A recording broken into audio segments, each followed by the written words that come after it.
Hello दोस्तों, स्वागत है आपका हमारे यूट्यूब चैनल याहू बाबा पे। ये हमारा पीएचपी कोर्स से रिलेटेड 37 ट्यूटोरियल है और इस कोर्स में आप पीएचपी के जो मल्टी डिमेंशनल एरेज होते हैं उसको लिस्ट फंक्शन के साथ हम कैसे प्रिंट कर सकते हैं वो सब सीखने वाले हैं। यहाँ पर देखिए हमारे पास एक टेबुलर फॉर्म में डाटा है एम्प्लॉयज़ का। यहाँ पर उनका आईडी आ रहा है, उनका नेम आ रहा है, डेजिग्नेशन आ रही है और सैलरी आ रही है। तो इस तरह के डाटा को स्टोर करने के लिए हम मल्टी डिमेंशनल एरे बनाएंगे कुछ इस तरीके से। इस तरीके का एरे हम अपनी पिछली 2 वीडियोस में यूज कर चुके हैं और उसको प्रिंट करने का तरीका भी देख चुके हैं फॉर ईच लूप से। हम इस वीडियो में भी फॉर ईच लूप का ही यूज करने वाले हैं, मगर उसके अंदर हम यूज करेंगे लिस्ट फंक्शन को। आइए देखते हैं उसको लिखने का तरीका क्या है।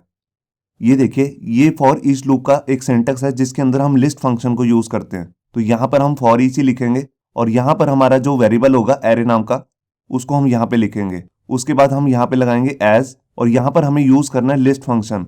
इससे पिछली वीडियो में हमने यहाँ पर वेरिएबल यूज किया था जिसके अंदर एरे की हर वैल्यू उठ के उस वेरिएबल में आती थी, मगर यहाँ पर हम क्या करने वाले हैं, लिस्ट फंक्शन का यूज। और इसी लिस्ट फंक्शन को हम अंदर स्टेटमेंट के रूप में यूज करेंगे।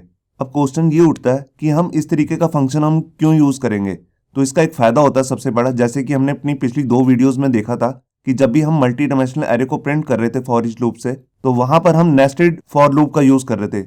मतलब कि एक लूप के अंदर दूसरा लूप बना रहे थे। पहला वाला जो लूप था वो था रोज के लिए और अंदर वाला जो लूप था वो इनर एरेस के लिए था।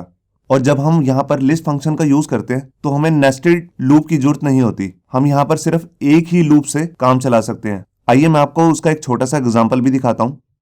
यहाँ देखिए, यहाँ पर हमने एक एरे नाम का एक वेरिएबल बनाया है और ये मल्टी डायमेंशनल एरे है। बाहर एक आपके सामने एक एरे दिख रहा होगा, उसके अंदर 2 अलग अलग एरेज आ रहे हैं। अब इस तरह के एरे को अगर मैं फॉर ईच लूप से प्रिंट कराना चाहता हूं और उसके अंदर लिस्ट फंक्शन यूज करना चाहता हूं तो मैं कुछ इस तरीके से लिखूंगा। यहाँ देखिए, मैंने फॉर ईच लूप स्टार्ट किया, उसके अंदर यहाँ पर मेरा वेरिएबल आ गया जो एरे नाम का ही वेरिएबल है, आपको दिख रहा होगा। फिर उसके बाद मैंने लिखा एज और यहाँ पर मैं लिस्ट फंक्शन का यूज करूंगा और यहाँ पर एज ए पैरामीटर मैं 2 वेरिएबल ले लूंगा। आप कोई भी नाम ले सकते हैं, मैंने यहाँ पर ए और बी लिए। मैंने यहाँ पर 2 ही वेरिएबल क्यों लिए, क्योंकि जो इंटरनल एरे आ रहा है बेसिकली उसके अंदर 2 ही वैल्यूज है। अगर यहाँ पर 3 वैल्यूज होती तो मैं यहाँ पर 3 वेरिएबल लेने पड़ते मुझे। तो वेरिएबल ए के अंदर कौन सी वैल्यू आएगी, जो कोमा से लेफ्ट साइड में है, जैसे 1 और 30, वो यहाँ पर आ जाएंगे ए में। और इसके बाद जो कोमा के बाद वाली वैल्यूज है वो आ जाएंगी वेरिएबल बी में। और इन वेरिएबल्स को मैं अंदर स्टेटमेंट में प्रिंट करा सकता हूँ। ये देखिए, मैंने दोनों को इको कर दिया। अब ये लूप वर्क कैसे करेगा, पहले ये लूप जो है 1 और 2 वाले एरे के लिए चलेगा और ये प्रिंट कर देगा 1 और 2, ये देखिए।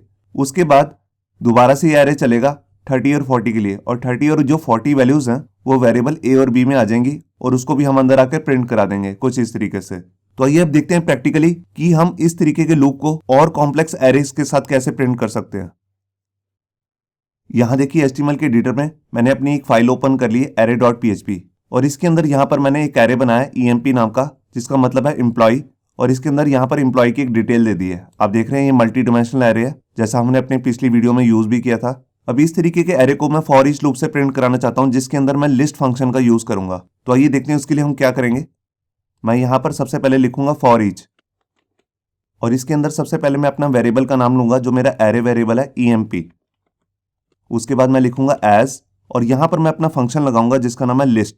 लिस्ट जो फंक्शन है बेसिकली सिर्फ एरेज के साथ ही काम करता है और लिस्ट के अंदर हम यहाँ पर 4 वेरिएबल्स लेंगे। 4 क्यों, क्योंकि यहाँ पर देखिए जो इंटरनल एरे है उसके अंदर 4 वैल्यूज आ रही हैं। पहले आ रहा है आईडी, फिर नेम, फिर उसकी डेजिग्नेशन और लास्ट में उसकी सैलरी। तो यहाँ पर देखिए, सबसे पहले मैं एक वेरिएबल ले लेता हूँ। आप कोई भी वेरिएबल ले सकते हैं, मैं यहाँ पर आईडी नाम का एक वेरिएबल ले रहा हूँ पहले वैल्यू के लिए।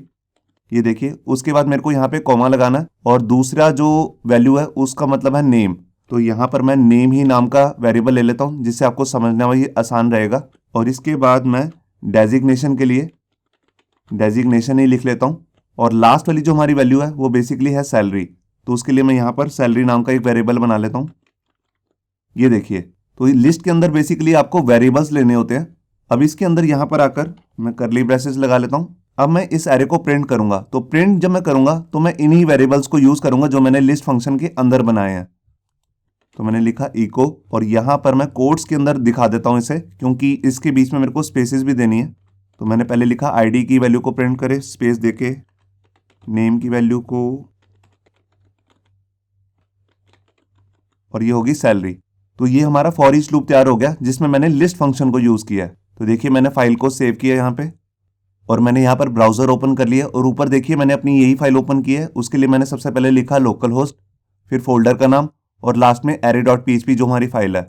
यहाँ मैंने पेज को रिफ्रेश किया, यहाँ पे एक एरर आया है, यहाँ पे कह रहा है अनडिफाइंड वेरिएबल, स्पेलिंग गलत है, यहाँ पे डेजिग्नेशन के स्पेलिंग गलत हो गए। तो यहाँ पे मैं स्पेलिंग को करेक्ट करता हूँ। मैंने फाइल को दोबारा से सेव किया और ये देखिए यहाँ पर हमारा जो पूरा एरे था वो प्रिंट हो चुका है। मैं यहाँ पर हर लाइन के बाद ब्रेक भी लगा देता हूँ। तो देखिए मैंने यहीं पर आकर ब्रेक टैग यूज़ कर लेता हूँ। ये मैंने फाइल को सेव किया और यहाँ के पेज रिफ्रेश किया। ये देखिए आपको दिख रहा है यहाँ पर हमने कोई भी नेस्टेड लूप नहीं लिया है और सिंपल एक ही लूप के अंदर हमारा जो सारा एरे है वो प्रिंट हो चुका है। अब मैं यही अगर एरे जो है इसको टेबुलर फॉर्म में दिखाना चाहता हूँ तो वो मैं बहुत ईजिली कर सकता हूँ। ये देखिए यहाँ पर मैं फॉर ईच लूप से पहले अपना टेबल टैग शुरू कर लेता हूँ और इसी वाली लाइन को कॉपी करके लूप के बाद यहाँ पर इसका एंड भी कर देता हूँ टेबल टैग का। अब टेबल टैग के अंदर सबसे पहला जो टैग आता है वो आता है TR टैग, मतलब कि टेबल रो। उसको मैं यहाँ स्टार्ट कर लेता हूँ और उसके बाद हमारा आ जाएगा यहाँ पर TD टैग। ये देखिए अब मैं इसी को कॉपी करके लास्ट में ब्रेक की अब जरूरत नहीं है हमारे को, तो मैंने यहाँ पर इसे पेस्ट कर दिया और यहाँ से TR को मैं TD के बाद लगाऊंगा यहाँ पे। अब इन दोनों को क्लोज कर देता हूँ। ये देखिए ये मेरा एक ही टेबल TD बन गया। बेसिकली मेरे को हर वैल्यू के लिए अलग अलग TD चाहिए, तो यहाँ पर मैं इसको यहाँ पर क्लोज करूँगा और यहाँ पर इसको शुरू करके यहाँ पे ये देखिए यहाँ मैंने क्या किया, मैंने पहले TR शुरू किया, फिर उसके बाद एक TD लिया, उसको यहाँ पे क्लोज कर दिया। उसके अंदर आ जाएगा हमारा ID वैल्यू। इसके बाद हमने दूसरा TD स्टार्ट किया, उसको मैंने यहाँ क्लोज कर दिया। फिर मैंने तीसरा TD लिया, उसको यहाँ पे क्लोज कर दिया और लास्ट में सैलरी के लिए मैंने चौथा TD ले लिया, उसको लास्ट में क्लोज करके उसके बाद मैंने यहाँ पर TR टैग को क्लोज किया। तो ये बेसिकली हमारा पूरा टेबल स्ट्रक्चर रेडी हो गया। अब इसके अंदर यहाँ पर मैं बॉर्डर भी लगा देता हूँ। इसके अंदर मैं लूंगा सिंगल कोट क्योंकि बाहर मैंने डबल कोट्स ले रखे हैं और यहाँ पर मैं दे देता हूँ 1 पिक्सल की हमारी बॉर्डर आ जाएगा। और इसके अंदर मैं सेल पैडिंग भी लगा देता हूँ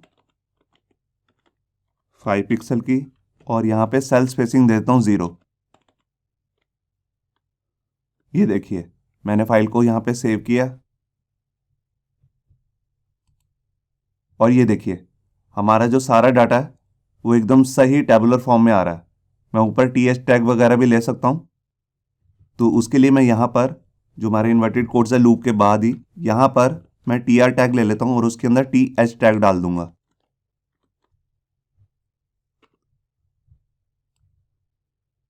और यहाँ पर आकर मैंने TH टैग ले लिया। इसी को मैं डुप्लीकेट कर लेता हूँ। मेरी 4 हेडिंग्स बनेगी, तो सबसे पहले मैं यहाँ पर एम्प्लॉय ID के लिए लिख लेता हूँ EMP ID और इसके बाद नेम, यहाँ डेजिग्नेशन और लास्ट में आ गई सैलरी। तो ये देखिए ये बेसिकली हमारा पूरा लूप जो है रेडी हो चुका है, जिसमें हम हेडिंग भी दे रहे हैं। यहाँ पर मैंने फाइल को सेव किया और ये देखिए ऊपर हेडिंग्स भी आ चुकी हैं, आप देख रहे हैं। तो यहाँ पर जो मैंने एरे यूज़ किया है वो है तो मल्टी डिमेंशनल एरे, मगर वो एक इंडेक्स एरे है। यहाँ पर आप जाके देख सकते हैं ये एक इंडेक्स एरे है। अब मैं इधर ही एसोसिएटिव एरे को यूज़ करके दिखाता हूँ। मैं इसी वाले एरे को एसोसिएटिव एरे बना देता हूँ। मैंने ऑलरेडी बना के रखा हुआ है, मैं उसी को कॉपी कर लेता हूँ।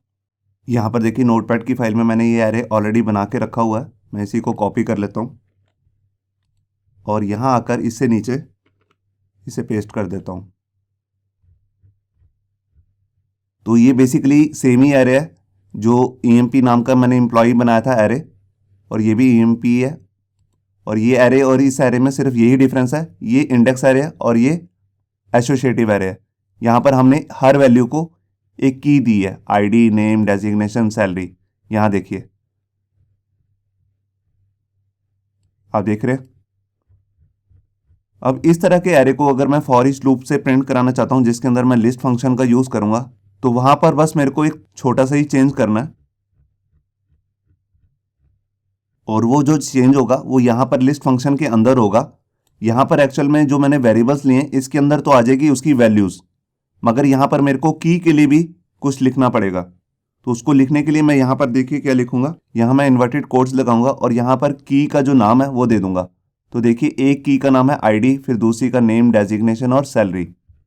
तो यहाँ पर देखिए आईडी वाले के लिए मैं यहाँ पर आईडी ही लूँगा जो मैंने ऊपर लिया है एरे के अंदर, बिल्कुल वही नाम लेना है वरना एरर आ जाएगा। और इसके बाद यहाँ पर मेरे को सिंबल लगाना है equal to greater than sign का, इसके बीच में स्पेस नहीं होगी, ये देखिए। अब मैं इसी को कॉपी कर लेता हूँ और यहाँ पर आकर इसके अंदर यहाँ पर जो हमारा की का नाम है वो है नेम, तो मैं उसी को लिख लेता हूँ। और इसके बाद मैं यहाँ पर डेजिग्नेशन ले लेता हूँ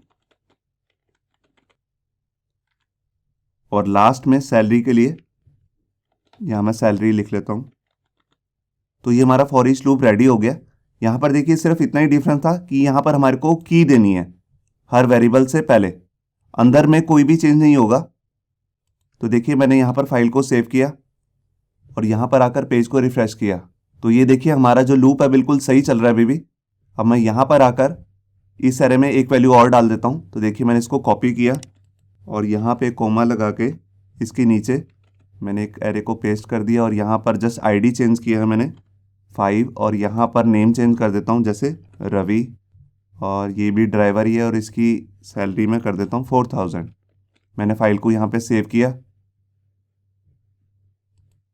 और ये देखिए यहाँ पर लास्ट में वैल्यू आ चुकी है रवि, आप देख रहे हैं। तो यहाँ पर जो मैंने अभी एरे को प्रिंट किया है वो एक एसोसिएटिव एरे है। कौन सा associative array? Multi dimensional associative array. यहाँ आप जाके देख सकते हैं ये हमारा आउटर एरे था जिसकी कर्ली ब्रेसेस नीचे यहाँ पर बंद हो रही हैं यहाँ पे, और इसके बाद इसके अंदर अलग अलग से एरे आ रहे हैं, आप देख रहे हैं। ये देखिए पहला एरे है और ये दूसरा एरे, और हर एरे के अंदर एक की है और उसकी यहाँ पर एक वैल्यू है।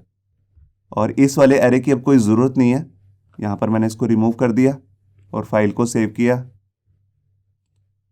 और ये देखिए इससे नेक्स्ट वीडियो में हम सीखने वाले हैं एरेस के फंक्शंस, तो वो वीडियो देखना मत भूलिए। होप सो आपको ये हमारा वीडियो ट्यूटोरियल अच्छा लगा होगा। अगर अच्छा लगा है तो वीडियो को प्लीज़ लाइक करना मत भूलिए। अगर आप ऐसे ही रेगुलर अपडेट चाहते हैं तो हमारे चैनल याहू बाबा को सब्सक्राइब करना मत भूलिए। Thank you.